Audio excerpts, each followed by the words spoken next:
ভেঙে দেখলাম, একদম ভেতরটা দেখো কি সুন্দর হয়েছে। তোমাদের সামনে নিয়ে এসেছি মজাদার একটা রেসিপি মিষ্টির। আছে ছানা, আর এখানে খোয়া ক্ষীর, এখানে এলাইচি গুঁড়ো করে রেখেছি, আর আছে ময়দা 100 গ্রাম মতো। এটা 250 ছানা, 250 খোয়া ক্ষীর, আর 100 গ্রাম মতো ময়দা। আর এটা হলো কি কয়েকটা এলাইচির ভেতরের বীজগুলোকে গুঁড়ো করে রেখেছি, আর 1 চিমটি মতো এখানে আছে খাবার সোডা। এইগুলো সব কিছু ভালো করে মেখে নেব। ঠিক আছে, চলো মেখে নিই, তারপরে আসছি।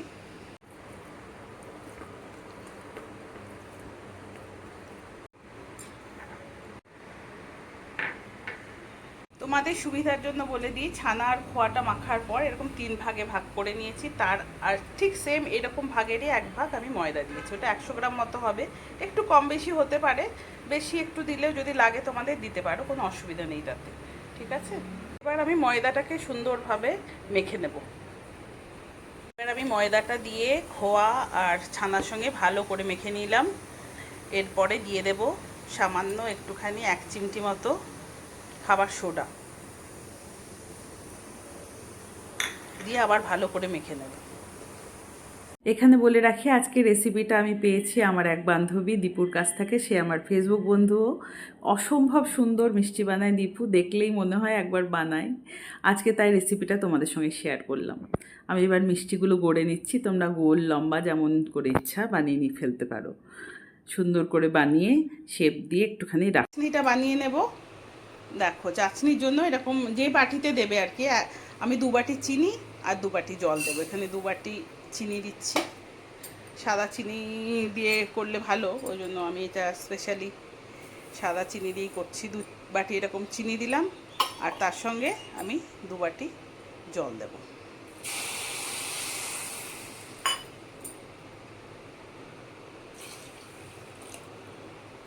চাটনিটা একটুখানি মোটা হবে।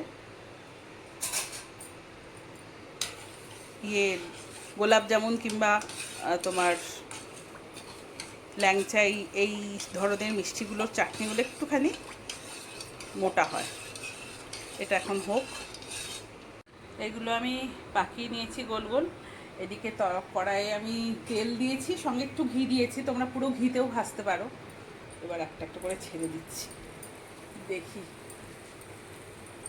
তো যখন ছাড়বো তখন একটুখানি মানে ফ্লেমটা জোরে থাকবে, তারপরে আস্তে আস্তে, এখন ফ্লেমটা দেখো জোরে আছে, তারপরে আস্তে আস্তে একটুখানি কমিয়ে দেবো, যাতে তেলের টেম্পারেচারটা ঠিক থাকে, তাহলে ভাঙবে না।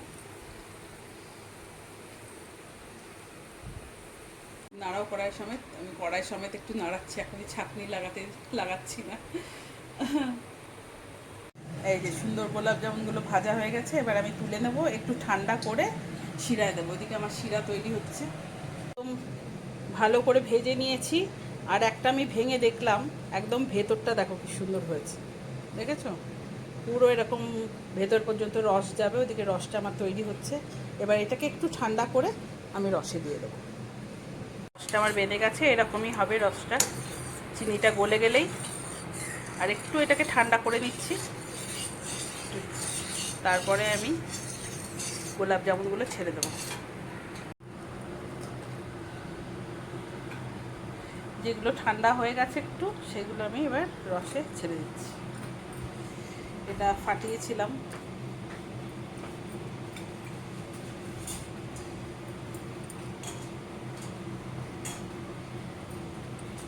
কিছু কিছু লম্বাও বানিয়েছিলাম। লম্বা বানাতে অসুবিধা হচ্ছে, তাই পরে গিয়ে সব গোল করে দিয়েছি।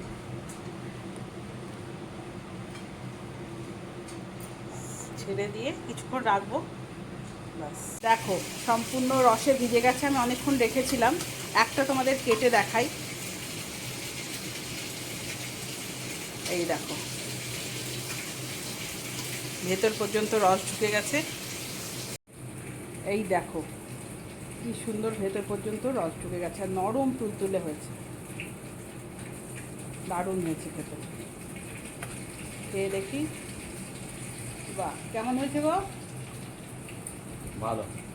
ব্যাস, ভালো হয়েছে খেতে। এবার তোমরা সবাই বানিয়ে ফেলো, ঠিক আছে? বানিয়ে আমাকে জানিও কেমন লাগলো। সবাই খুব ভালো থেকো, আনন্দে থেকো, সুস্থ থেকো। আর পারলে আমার চ্যানেলটাকে একটু সাবস্ক্রাইব করে দিও, আর যদি ফেসবুক থেকে দেখো তাহলে আমাকে একটু ফলো করে দিও। অনেক অনেক ভালোবাসা রইল সকলের জন্য।